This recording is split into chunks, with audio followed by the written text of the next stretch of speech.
Bonjour, je me présente. Je suis Floriane, thérapeute, réflexologue, plantaire, selon l'énergétique de la médecine traditionnelle chinoise.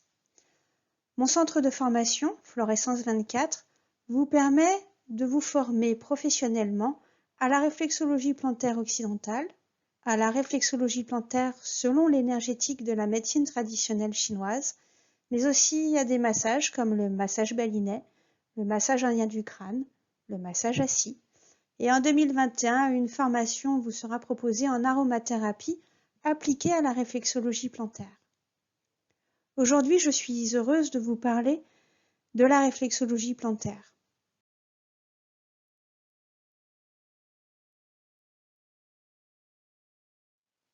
Aujourd'hui, je vais donc vous parler de la réflexologie. C'est quoi?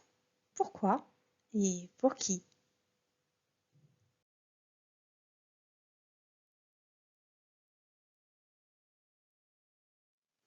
Nous allons découvrir ensemble. Tout d'abord, l'introduction aux médecines complémentaires. Qu'est-ce que réellement la réflexologie? Existe-t-il plusieurs réflexologies? En quoi la réflexologie peut-elle vous aider, vous soulager dans votre vie au quotidien? Enfin, comment se déroule une séance de réflexologie?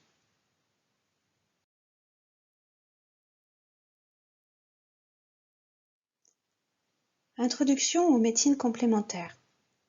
Nous allons voir la médecine complémentaire, ce que c'est, la maladie et sa définition, la guérison holistique, c'est quoi, et la véritable bonne santé.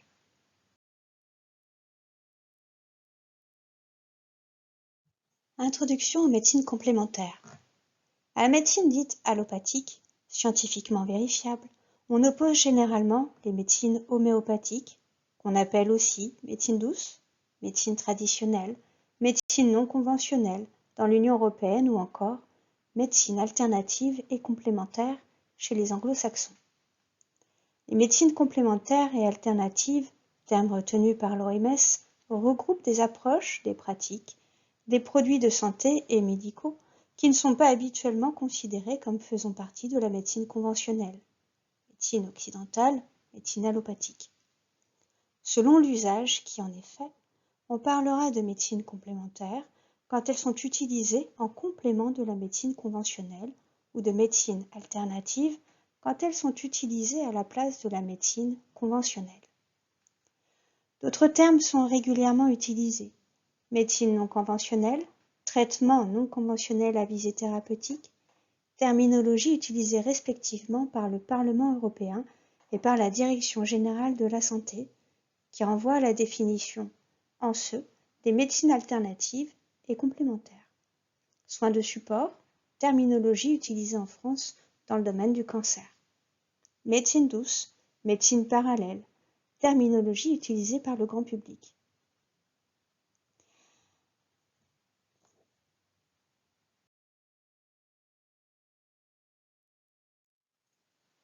La maladie. La guérison n'est pas facile à définir, bien que la plupart des gens aient un sens inné de sa signification. Pour la majorité d'entre nous, la notion de guérison se base sur nos propres expériences de la maladie. Certaines civilisations pensent que la maladie est provoquée par de mauvais esprits, apportés par des mauvaises actions du malade, le courroux d'un dieu ou de personnes malveillantes. Un chaman soignera ces personnes. Certaines personnes voient cela comme une superstition. Pour celles qui vivent au sein d'une telle culture, les expériences sont vraies et prouvent le pouvoir de la croyance et de la suggestion. En Occident, la maladie est perçue comme quelque chose de purement physique. On insistera sur la suppression des symptômes afin de rendre plus confortable la vie. En enlevant la partie défaillante et en administrant des médicaments, nous permettrons aux malades d'aller mieux. Chaque partie du corps concerne un spécialiste, gastro-entérologue, pneumologue, cardiologue, urologue, etc.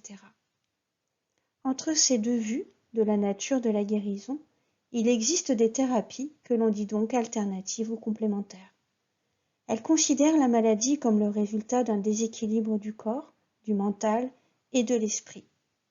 Pour ces thérapeutes, la santé et le bien-être requièrent une approche holistique.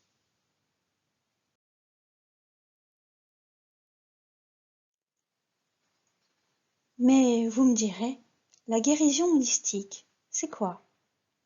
La guérison holistique signifie s'occuper de la personne dans son ensemble, soit le corps, le mental et l'esprit. Cela impose de considérer l'état à la fois physique et émotionnel de la personne, ainsi que son style de vie. Le corps est traité comme un tout intégral au sens où, lorsqu'un système ne fonctionne pas, les autres en sont aussi affectés. C'est une approche fort différente de celle qui consiste à traiter isolément les symptômes et les parties du corps, laquelle laisse la racine du problème non résolu. Ainsi, le patient n'est jamais vraiment bien et souffre parfois davantage à cause de la prise prolongée de médicaments. Mais la véritable bonne santé, c'est quoi?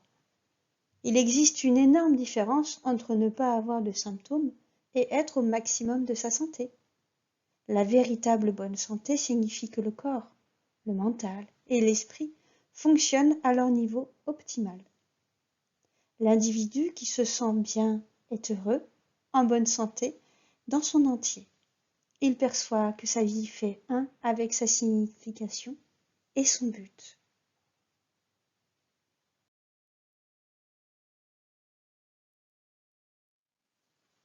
Abordons ensemble maintenant la réflexologie.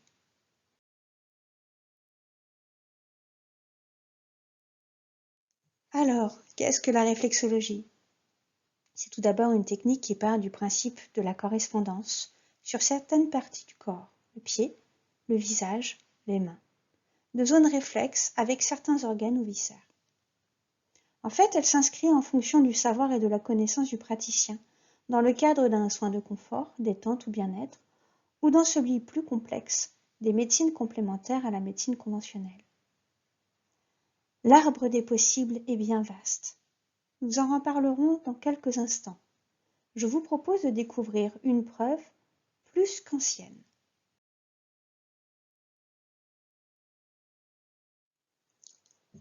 Le principe de représentation.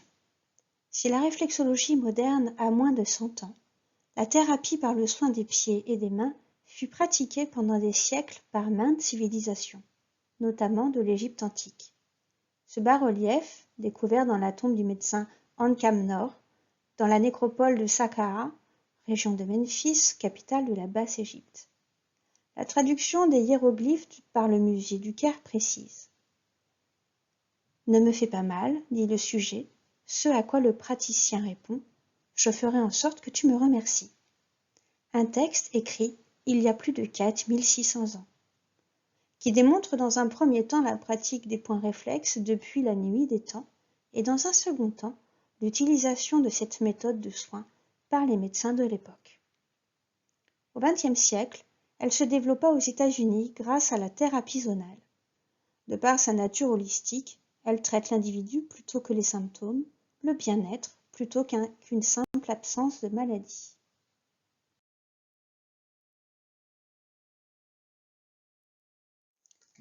Définition de la réflexologie. La réflexologie est une science qui part du principe qu'il y a dans les pieds et les mains des zones réflexes correspondant à toutes les glandes, tous les organes et toutes les parties du corps. Définition de Dwight C. Bayer, le neveu de Ingham. La réflexologie donc part du principe de la correspondance de zones réflexes sur le corps avec certains organes. Et nous avons donc plusieurs formes de réflexologie. La plantaire, que je pratique quotidiennement, la palmaire, que je pratique lors de mes massages, l'auriculothérapie, la crânienne, l'acupuncture, l'iridologie et la faciale que je peux pratiquer aussi lors des massages.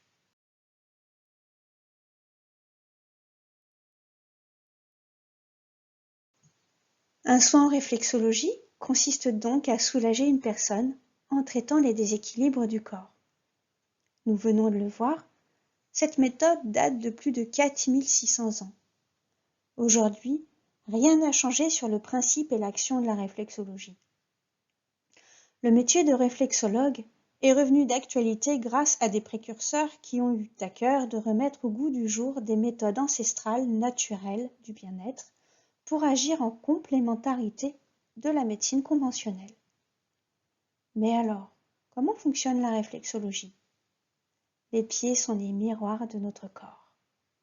En effet, ils sont miraculeux chefs-d'œuvre de leur conception.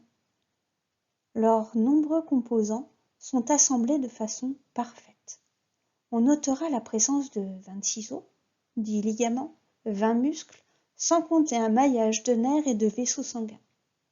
Nous avons ainsi 7200 terminaisons nerveuses sur nos pieds. Ces structures merveilleuses reflètent notre état de santé.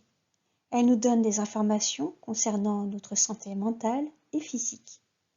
De plus, la façon dont nous traitons nos pieds influence non seulement leur performance, mais aussi le fonctionnement de notre corps entier et de notre mental.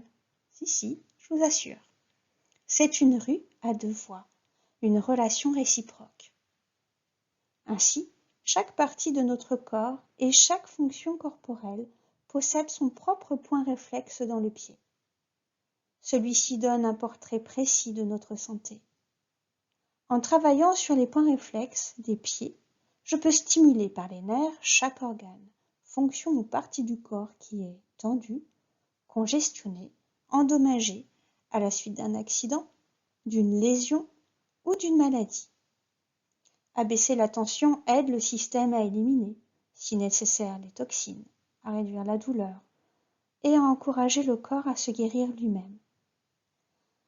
Un réflexologue est donc un praticien ayant appris ces protocoles et sachant appliquer les apprentissages de ces zones réflexes. Du bon geste en localisation et en pression.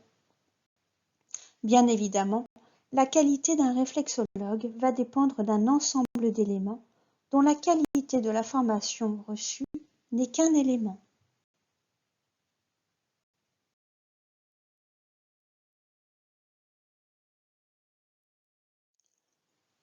Pour mieux comprendre, nous allons parler de la théorie des 10 zones. Nous considérons autant le dessus des pieds que le dessous pour créer l'unité du corps. Les organes pairs sont sur les deux pieds, les organes à droite sont sur le pied droit, les organes à gauche sur le pied gauche. Les organes placés sur la ligne médiane de notre corps sont sur les deux pieds. Le chevauchement des zones correspond à la superposition anatomique des organes. Nous pouvons comprendre que la face dorsale du corps est située au-dessous du pied et le dessus, la face ventrale. L'articulation de l'épaule se situe sur le bord latéral extérieur du pied, comme la hanche qui se situe sous la malléole latérale externe.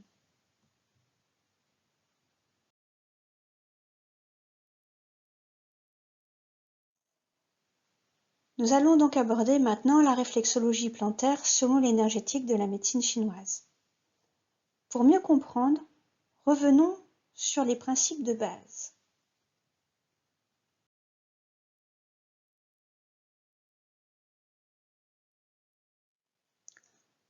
Je vais aborder avec vous maintenant la médecine traditionnelle chinoise de façon très générale et très succincte, mais que vous puissiez comprendre pourquoi moi, thérapeute, j'utilise ce savoir, cette médecine, pour pouvoir aborder la réflexologie plantaire énergétique.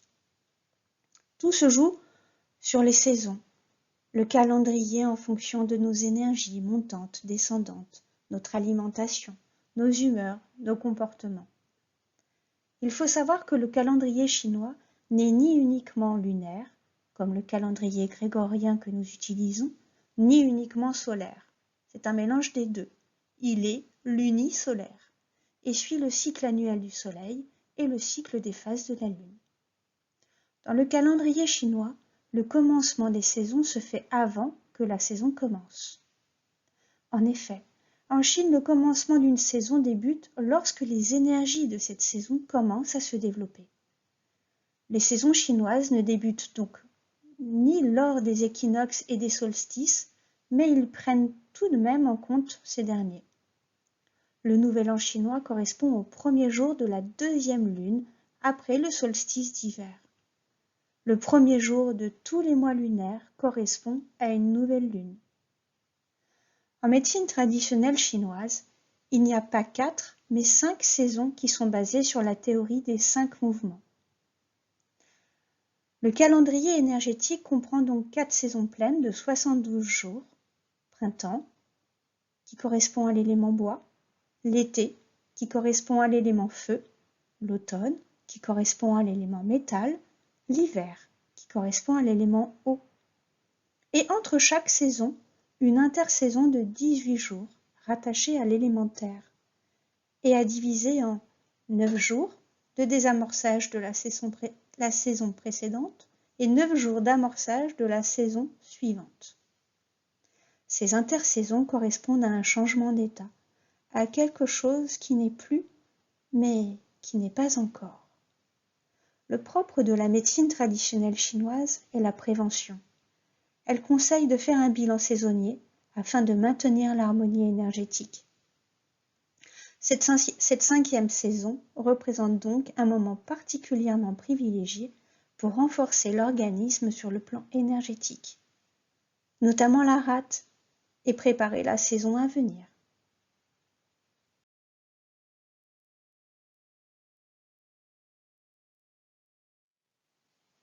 À travers ce diaporama, il faut comprendre l'essentiel. En médecine traditionnelle chinoise, tout est en interrelation dans notre corps. Là, il est présenté les 2 lois fondamentales des 5 éléments.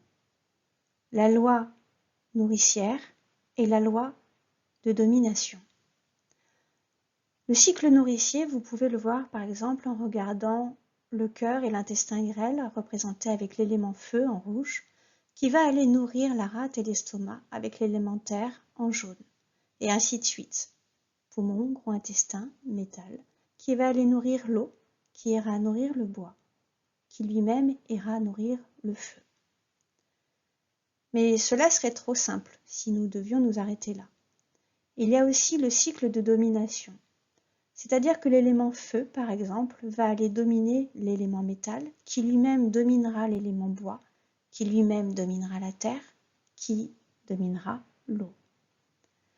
Ainsi, l'on peut comprendre que quand mon foie et ma vésicule biliaire n'ont pas les énergies nécessaires qu'elles devraient avoir, cela peut influencer alors sur notre terre, mais aussi sur notre feu, et que tout cela va avoir une incidence au fur et à mesure sur chacun de nos organes.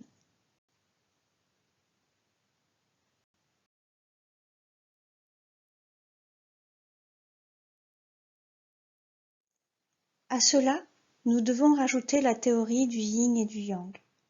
Chaque organe a sa propre énergie, et dans chaque élément, nous avons un couple d'organes, dont un sera yin et l'autre sera yang.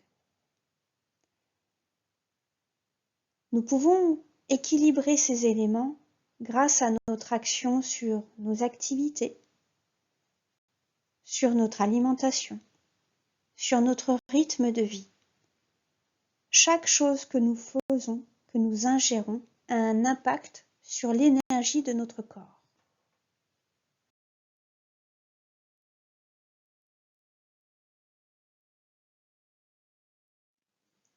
Bref, si je continue à vous parler médecine traditionnelle chinoise, je pourrais alors continuer pendant des heures, des jours, des mois.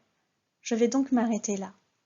Et je vais maintenant vous reparler de la réflexologie et en quoi elle peut nous aider, elle peut vous aider dans la vie au quotidien. Pourquoi est-ce que nous allons recourir à la réflexologie plantaire? Accompagnement au mieux-être, détente et relaxation. La réflexologie plantaire ou palmaire est considérée comme un soin de soutien, d'accompagnement et de confort. Cette pratique possède les qualités d'une méthode de relaxation grâce aux techniques de massage manuel spécifiques et aux stimulations produites par les points de pression sur les zones réflexes du pied ou de la main. La réflexologie a principalement des visées préventives, mais aussi curatives.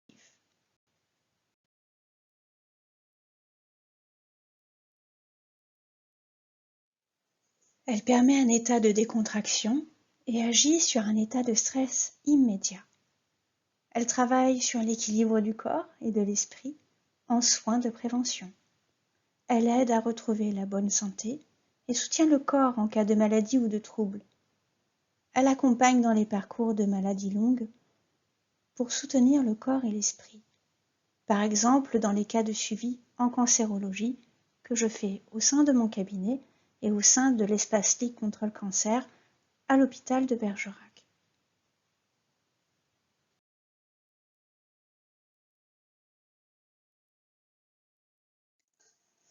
La réflexologie est une méthode thérapeutique non médicamenteuse et naturelle qui contribue à se maintenir en bonne santé et à renforcer l'hygiène de vie. C'est une méthode non invasive qui travaille en harmonie avec notre corps. Elle peut tout aussi bien agir sur les petits bobos de la vie au quotidien, comme des maux de tête, de la fatigue générale, des douleurs dorsales, des problèmes digestifs, qu'être un accompagnement lors de pathologies plus importantes ou graves.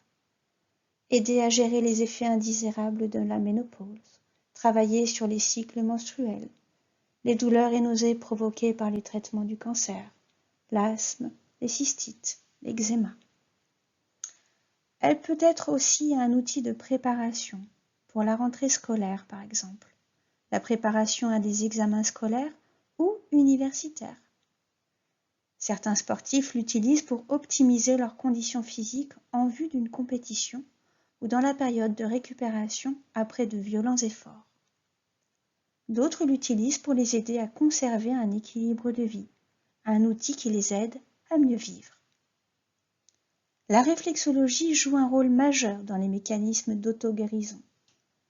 De nos jours, les troubles liés au stress représentent au moins 70% des pathologies. Cette technique particulière de massage du pied permet d'induire une profonde relaxation dont les retombées psychocorporelles sont de tout premier ordre. La réflexologie plantaire est une technique très précise du massage du pied.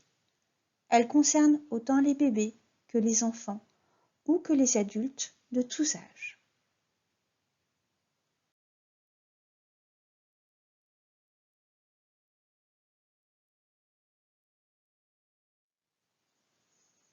Parlons maintenant du réflexologue, celui qui aura vos pieds entre ses mains. C'est quoi un réflexologue? Ce que dit la loi.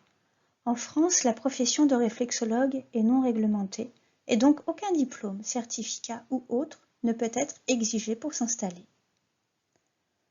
En revanche, même si la loi ne l'impose pas, une formation de qualité au métier de réflexologue est indispensable pour préserver la pérennité de l'activité de réflexologue et la sécurité des clients.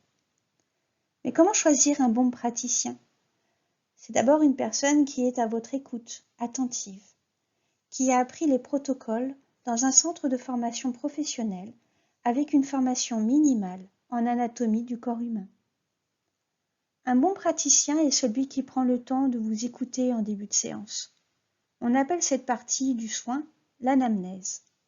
Elle dure généralement 20 minutes, avec moi parfois 45.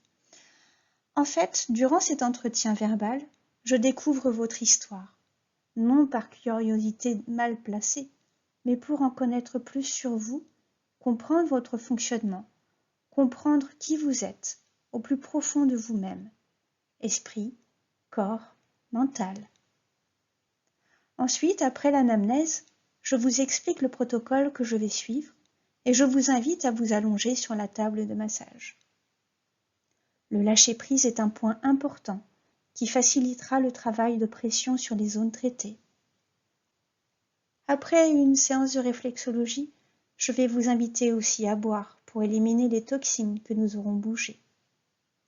Je reviendrai avec vous sur le soin, vos sentiments, vos sensations, les miennes. Puis, je vous dirai au revoir et à bientôt. Merci de m'avoir écouté pendant cette longue conférence sur la réflexologie plantaire et un petit peu d'introduction sur la médecine traditionnelle chinoise. J'espère que cela vous a éclairé et vous a permis de mieux appréhender et de mieux comprendre ce qu'est la réflexologie plantaire.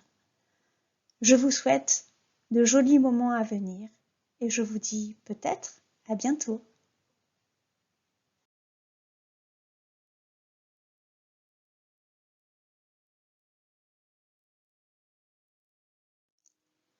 Florescence 24, centre de formation et de thérapie alternative à Bergerac.